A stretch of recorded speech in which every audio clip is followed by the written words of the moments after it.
Hello, bienvenue dans cette nouvelle vidéo. Une vidéo aujourd'hui un petit peu spéciale parce qu'il s'agit d'une FAQ, donc une foire aux questions. Je vous avais demandé il y a quelques jours pour mon passage aux 500 abonnés si vous aviez des petites questions à me poser histoire de me connaître un petit peu plus. Vous avez été pas mal à me poser des petites questions. Je vous en remercie d'ailleurs. Voilà, donc je suis bien contente de vous faire cette vidéo, de vous retrouver aujourd'hui pour vous partager un petit peu toutes les réponses aux questions que j'ai eues, donc voilà, que j'ai sur mon petit papier.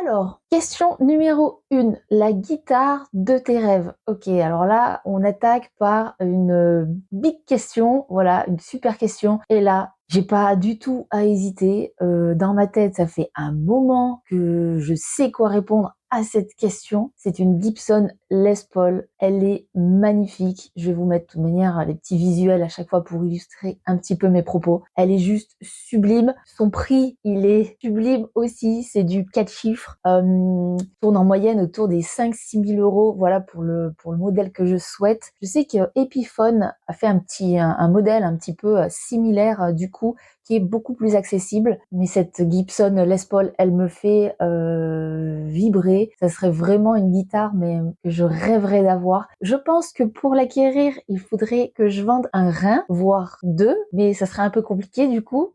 Question numéro 2, ton coup de cœur en ce moment, artiste ou album? Alors là, je vais parler d'un artiste coup de cœur vraiment assez récent, qui date de la fin d'année 2024, que j'ai découvert, il me semble, sur Instagram. Je l'avais partagé d'ailleurs en story, il s'agit de Kelly Finnegan. Donc Kelly Finnegan, en fait, c'est un artiste instrumentiste, un chanteur, en fait, qui vient de Californie. Il a baigné depuis son plus jeune âge dans la musique. Direct eu un coup de cœur pour ce gars, il a une voix, mais une pépite et j'aime beaucoup. Il y a vraiment, c'est de la soul avec vraiment une inspiration très Motown, très voilà, Otis Redding, Marvin Gaye, Curtis Mayfield. C'est aussi le leader du groupe Monophonics aussi, qui est un petit peu soul psychédélique, qui est énorme. Allez écouter Kelly Finnegan, allez écouter Monophonics. Vous aimez la soul, si vous aimez un petit peu le style un peu Motown, un petit peu soul sudiste, vous allez adorer quoi, avec une voix, mais alors une voix suave comme ça, enfin avec un groove aussi, mais de malade. Moi je vous le conseille, c'est pépite, alerte pépite. Look what you're doing to me. Making me fall in love. Question numéro 3. Avec quel style musical as-tu le plus de mal?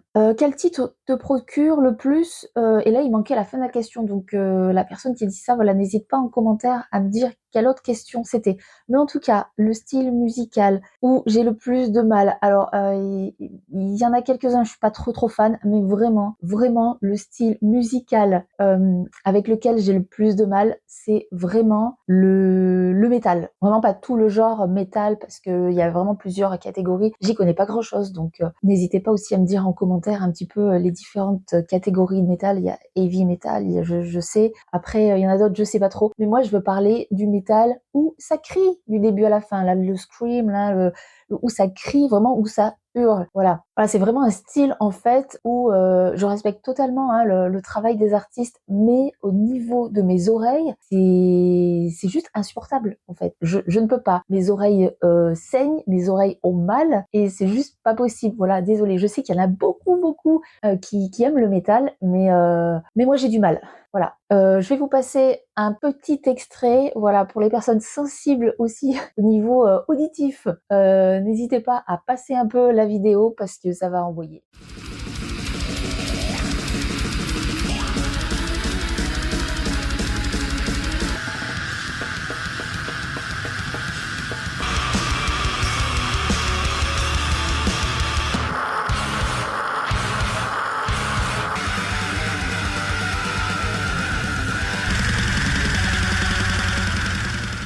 Question numéro 4. Existe-t-il un style musical que tu ne connais pas et vers lequel tu as envie d'aller? J'ai réfléchi un petit peu à cette question et je dirais que ce serait le jazz.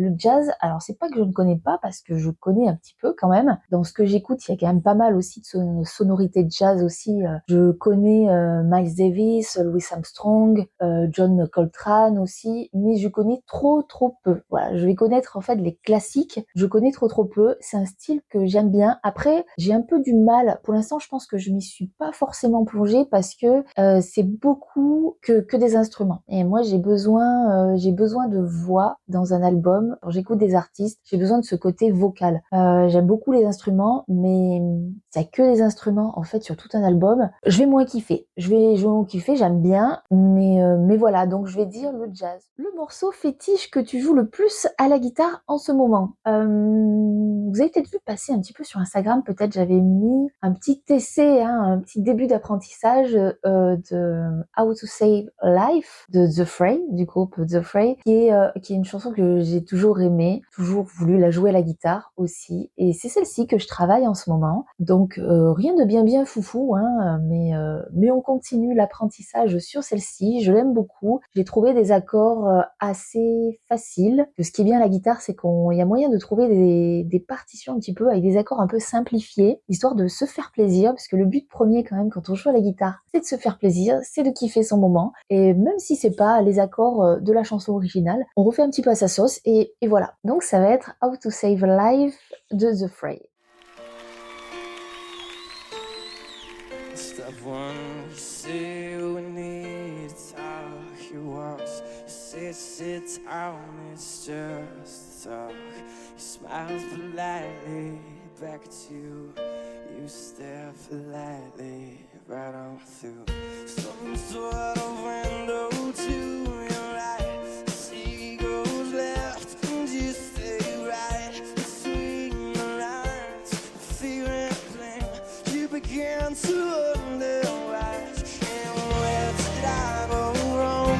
I lost a friend somewhere along in the bitterness, and I would have stayed up with you all night had I known how to save a life.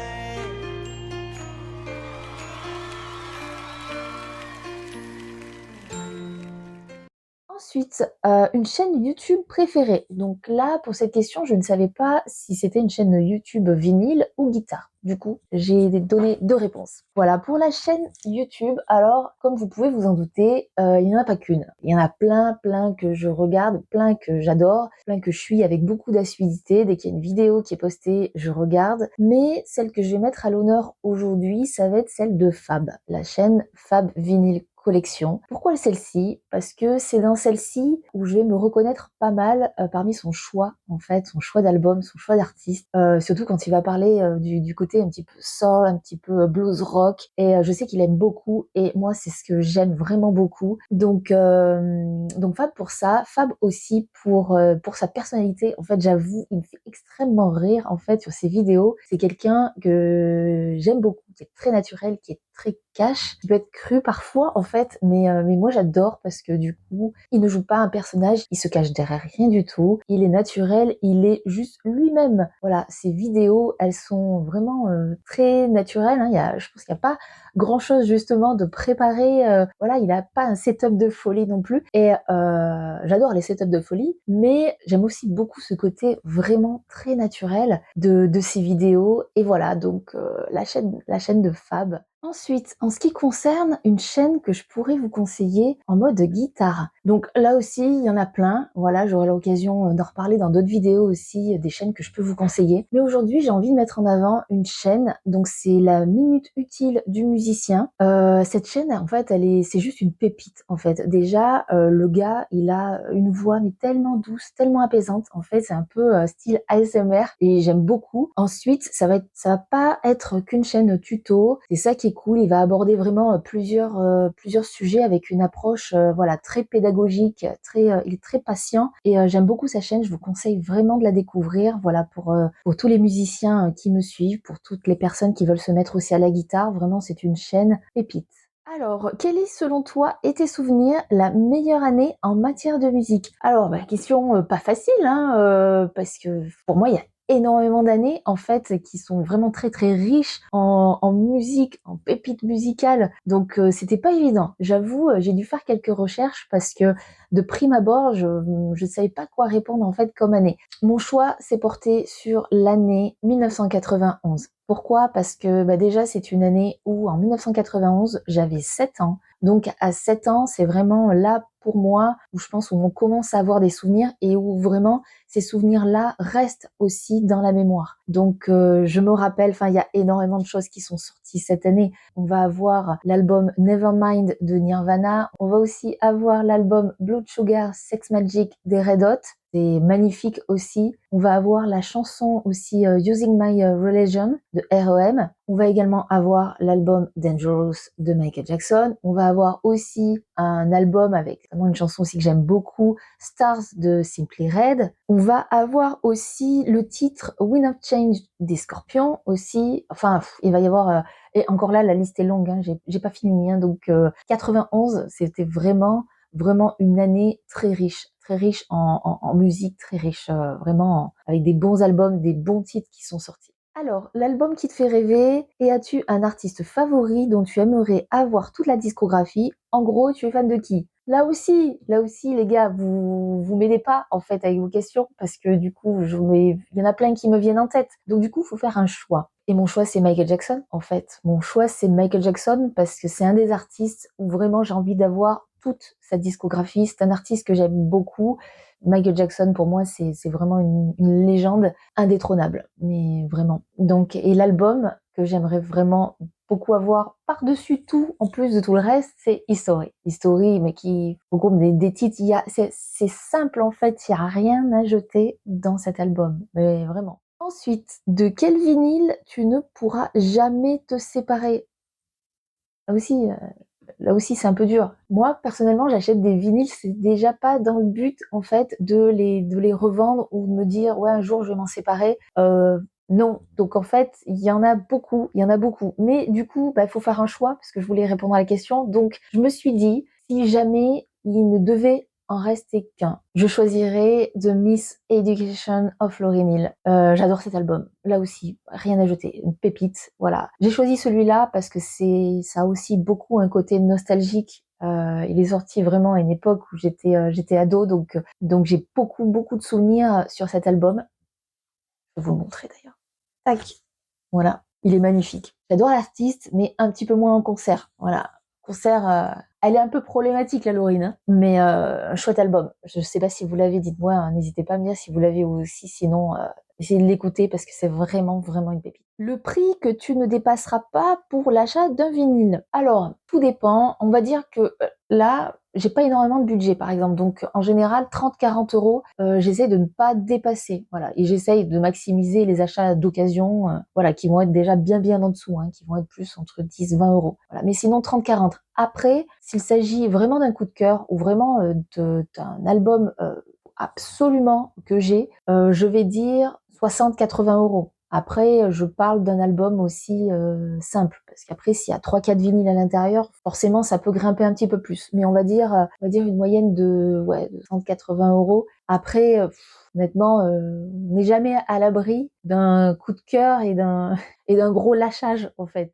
Alors, donc la 11e question, quels sont les 2 disques que tu emmènerais avec toi sur une île déserte? Alors, du coup, ça rejoint un petit peu l'autre question aussi, si je ne devais garder qu'un disque. Donc là, du coup, bah, j'en ai répondu 2, hein, voilà. Donc du coup, Miss Education of Lauryn Hill, bah, du coup, il compte pour l'autre question. Et là, j'ai choisi Stevie Wonder avec Songs in the Key of Life, un album que j'ai, et je pense que voilà, bah sur celui-ci aussi, il n'y a rien à jeter, tout est bon. Tout est bon dans cet album, c'est vraiment une pépite.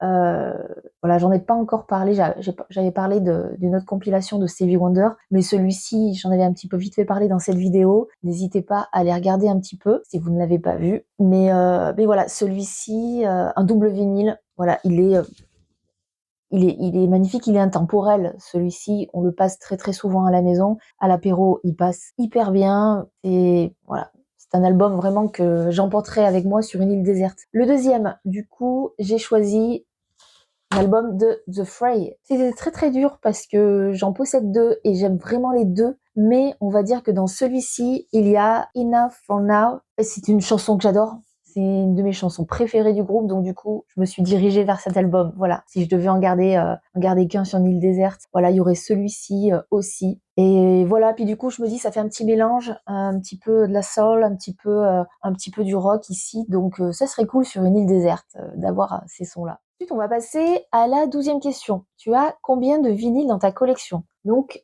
aujourd'hui, au moment où je tourne cette vidéo, je vais en avoir 73. Donc merci Discogs. J'intègre toute ma collection dessus, ça me permet de visualiser les albums que j'ai, de faire ma wantlist aussi dessus, donc c'est très très utile. Donc j'en avoir 73, voilà, toujours pas énorme, mais je fais mes petites sélections. De manière, la wantlist, elle grossit aussi de jour en jour, voilà, j'essaye de pas tout mettre non plus, je mets que ce que vraiment j'aimerais avoir dans ma discothèque. Donc 73. Alors, on arrive bientôt à la fin des questions. Donc là, on passe à la question numéro 13. Quel est le vinyle que tu désires avoir à tout prix? À tout prix, c'est un bien grand mot. Donc, je mettrai pas 5000 balles dans ce vinyle. Alors là aussi, c'est une question, il y en a énormément. Mais bon, il fallait en choisir qu'un.